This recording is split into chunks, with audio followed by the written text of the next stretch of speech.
It had been a day of shit. One thing after another. A Saturday. A day off. But from the second he opened his eyes, he was irritated. He was angry. He was bored. He was stuck at home with me. He couldn't go to work today. Or he could, because he ran the joint, but there was no one there. No adoration to be found in the halls or at the desks. His chorus of paid sycophants was taking time off from their duty in the celestial choir.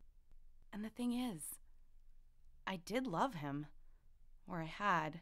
I could remember my admiration for him. Intelligent, brilliant, dynamic, and handsome. Charisma, I've discovered, is about 7/8 not knowing what the fuck someone attractive is going to do next. It's theater on the hoof.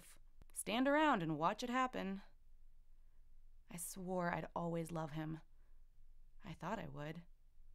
I loved my parents still. I loved my siblings. I loved a dog for a decade and a parrot for 2. Why shouldn't I love this guy?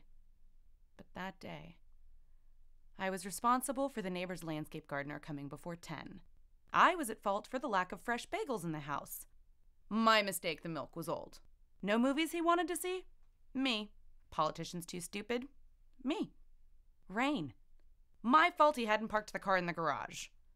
I remember he was ranting, and when it hit me that I didn't care, didn't want to care, I was a stranger in my house. And suddenly it was his house. Suddenly it and he were nothing to do with me. Suddenly it was over. My love snapped like a kite string, and I sailed away from him, or maybe watched him sail away from me. I packed my credit cards, my phone. I said I had to go to work.